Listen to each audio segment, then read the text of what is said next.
नमस्कार छात्रों, आज हम इस वीडियो के माध्यम से प्रश्नावली 2.1 के बारे में सीखेंगे। पहला प्रश्न है कि निम्नलिखित व्यंजकों में कौन कौन एक चर में बहुपद है और कौन कौन नहीं है। कारण के साथ अपने उत्तर दीजिए। तो सबसे पहले आपको चर ढूंढना है, एक चर, दो चर, तीन चर। यदि आप नहीं जानते हैं तो अध्याय 2 के महत्वपूर्ण तथ्य को देखें, उसमें विस्तार से बताया गया है। पहला प्रश्न है कि 4x² - 3x + 7। तो इसमें क्या देखना है, एक चर देखना है। बहुपद के लिए एक चर और घातांक पूर्ण संख्या होना जरूरी है। यदि आपका दोनों है, घातांक पूर्ण संख्या है और एक चर है, तो आपका क्या हो जाएगा, ये पद बहुपद हो जाएगा।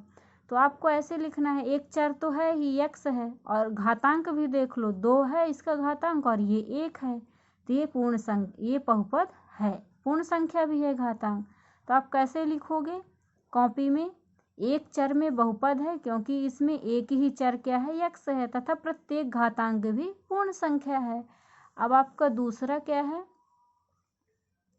दूसरा है y² + √2। तो y², तो y भी क्या है, एक चर है, y यहीं बस है और कहीं नहीं है, और इसका स्क्वायर भी क्या है, ये स्क्वायर है, इसलिए पूर्ण संख्या भी है, तो ये बहुपद है। तो एक चर में बहुपद है क्योंकि इसमें एक ही चर क्या है, y है, तथा प्रत्येक घातांक भी क्या है, पूर्ण संख्या है। आपको ऐसे ही कॉपी में लिखना है। और तीसरा क्या है, 3√t + t√2। आप इसको कैसे बना सकते हो, ए √t का मतलब होता है 1/2, तो t की पावर 1/2 + t√2। तो हमारा चर तो x t बस है, अकेला है, तो ये चर तो है, लेकिन इसका घातांक जो है पूर्ण संख्या नहीं है, क्योंकि पूर्ण संख्या 0, 1, 2, 3 ये अनंत तक होते हैं। यदि आप इसके बारे में भी नहीं जानते हैं तो अध्याय 1 के महत्वपूर्ण तथ्य को देखें। तो 1/2 तो हमारा क्या है, परिमेय संख्या है, इसलिए ये घातांक पूर्ण संख्या नहीं है।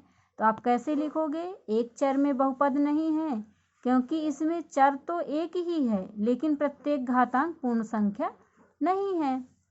अब आपका चौथा क्या है, y + 2/y। तो अब इसको कैसे बना सकते हो, y नीचे है, तो जब ये ऊपर जाएगा तो कहाँ हो जाएगा, माइनस में।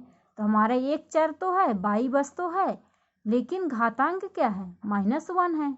तो एक चर में बहुपद नहीं है क्योंकि प्रत्येक घातांक पूर्ण संख्या नहीं है। अब आपका पांचवा प्रश्न है, x की पावर 10 + y की पावर 3 + t की पावर 50।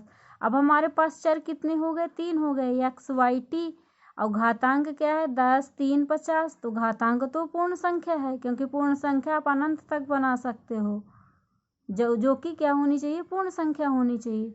तो ये तो एक चर में बहुपद नहीं है क्योंकि इसमें कितने चर हैं, 3 चर हैं, x, y एवं t।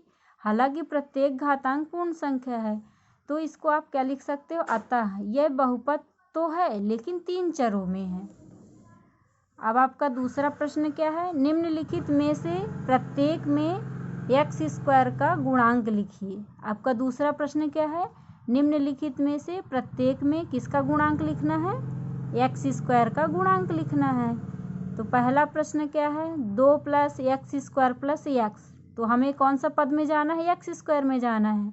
तो x² के पहले कुछ नहीं है, तो मतलब 1 होगा, किस में होगा, प्लस में, +1 हो गया। अब यहाँ भी x² ढूंढना है, तो x² यहाँ है, तो इसके आगे माइनस है, तो ये क्या हो जाएगा, -1 हो जाएगा। और तीसरा है π/2 x² + x। तो x² की इधर क्या है, π/2 है, तो ये π/2 हो जाएगा। और चौथा है √2x - 1। तो इसमें x² तो कहीं भी नहीं दिख रहा है, तो इसका गुणांक क्या होगा, 0 होगा। अब आपका तीसरा प्रश्न है कि 35 घात के द्विपद, मतलब 35 घात बना के हमको कितने पद का बनाना है, 2 पद का, और 100 घात के 1 पद का, एक उदाहरण देना है। तो 35 घात का द्विपदी, 35 घात का द्विपदी, घात आप 35 लिख दो, चाहे चर कुछ भी हो, x हो, y हो, z हो। तो हमने x ले लिया, x की घातें 35 + 100, क्योंकि हमको कितने पद चाहिए, 2 पद चाहिए। अब 100 घात का 1 पदी, तो 10 x की घातें 100। आप ऐसे कई सारी संख्या बना सकते हो, √2 x की घातें 100, 3 x की घातें 100, ऐसे आप अनंत बना सकते हैं। अब आपका चौथा प्रश्न है कि निम्नलिखित बहुपदों में से प्रत्येक बहुपद की घात लिखिए। जो आपके बहुपद दिए हुए हैं इसके हमको क्या बताने हैं, घात बताने हैं कि सबसे ज़्यादा घात कौन है। तो 5x की power 3 plus 4x square plus 7x, इसमें सबसे ज़्यादा घात किसकी है, 3 घात है। फिर आपका दूसरा है 4 माइनस वाई स्क्वायर, तो इसकी सबसे ज़्यादा घात क्या है, 2 है, तो 2 घात हो जाएगा। अब आपका तीसरा प्रश्न है 5t माइनस रूट 7, तो सबसे ज़्यादा घात किसकी है, 1 है। टी में तो कुछ नहीं है इसलिए 1 घात आप बना सकते हो। अब 3 है, घात का तो कुछ पता ही नहीं है तो हमारा घात क्या हो जाएगा, 0 हो जाएगा। अब पांचवा प्रश्न है बताइए कि निम्नलिखित बहुपदों में कौन कौन द्विघाती हैं और कौन कौन त्रिघाती हैं। तो आपका पहला प्रश्न है एक्स स्क्वायर प्लस एक्स, तो इसमें कितने घात हैं, सबसे ज़्यादा 2 है, तो ये हमारा द्विघाती कहला जाएगा। सिर्फ घात वश को देखना है। तो इसमें सबसे ज़्यादा घात किसकी है, 3, एक्स माइनस एक्स की घात है 3, तो जो सबसे ज़्यादा घात होगा वही कहलाएगा। तो ये द्विघाती हो गया, ये क्या हो जाएगा, त्रिघाती। अब तीसरा प्रश्न है by plus by square plus 4, ये क्या है, दो घातें सबसे ज़्यादा है इसलिए 2 घाती हो गया। अब 1 प्लस एक्स यदि आपको ऐसा दिख जाए जिसके ऊपर कोई भी घात ना हो, वो क्या कहलाते हैं, रैखिक कहलाते हैं। और पांचवा क्या है 3t, इसमें भी कोई घात नहीं है तो ये भी रैखिक है। रैखिक और रैखिक को ही एक पद भी बोलते हैं, एक घाती भी बोलते हैं। यदि आप इसके बारे में नहीं समझ में आ रहा है तो आप अध्याय 2 के महत्वपूर्ण तथ्य को भी देख सकते हैं, उसमें विस्तार से बताया गया है। और आपका छठवां है आर स्क्वायर, तो इसमें क्या है, स्क्वायर है इसलिए 2 घाती कहलाएगा। और आपका सातवां है 7x की घातें 3, तो इसमें सबसे ज़्यादा घात किसका है, 3 का है इसलिए ये त्रिघाती कहलाएगा। आज हमारा प्रश्नावली 2.1 हो गया है। आगे हम प्रश्नावली 2.2 के बारे में चर्चा करेंगे।